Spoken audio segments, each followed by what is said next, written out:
As he passed by, he saw a man blind from his birth, and his disciples asked him, "Rabbi, who sinned, this man or his parents, that he was born blind?" Jesus answered, "It was not that this man sinned, or his parents, but that the works of God might be manifest in him. We must work the works of him who sent me, while it is day, night comes, when no one can work. As long as I am in the world, I am the light of the world." As he said this, he spat on the ground and made clay of the spittle, and anointed the man's eyes with the clay, saying to him, "Go, wash in the pool of Siloam," which means sent. So he went and washed and came back seeing. The neighbours and those who had seen him before as a beggar said, "Is not this the man who used to sit and beg?" Some said, "It is he." Others said, "No, but he is like him." He said, "I am the man." They said to him, "Then how were your eyes opened?" He answered, "The man called Jesus made clay and anointed my eyes and said to me, 'Go to Siloam and wash.' So I went and washed and received my sight." They said to him, "Where is he?" He said, "I do not know." They brought to the Pharisees the man who had formerly been blind. Now it was a Sabbath day when Jesus made the clay and opened his eyes. The Pharisees again asked him how he had received his sight. And he said to them, "He put clay on my eyes, and I washed, and I see."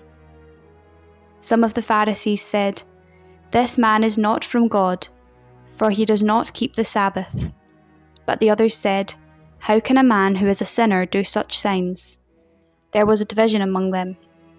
So they again said to the blind man, "What do you say about him, since he has opened your eyes?"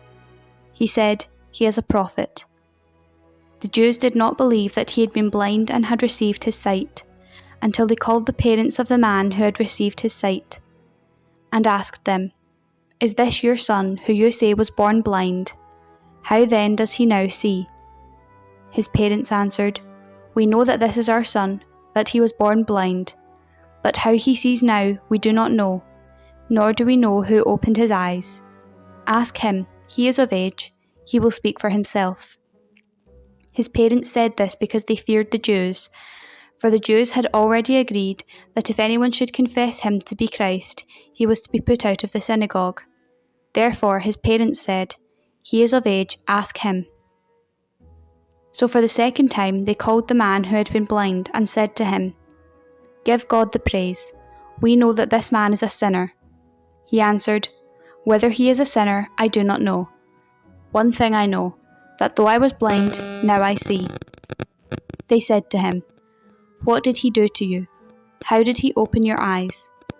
He answered them, "I have told you already, and you would not listen. Why do you want to hear it again? Do you too want to become his disciples?" And they reviled him, saying, "You are his disciple, but we are disciples of Moses. We know that God has spoken to Moses, but as for this man, we do not know where he comes from." The man answered, "Why, this is a marvel.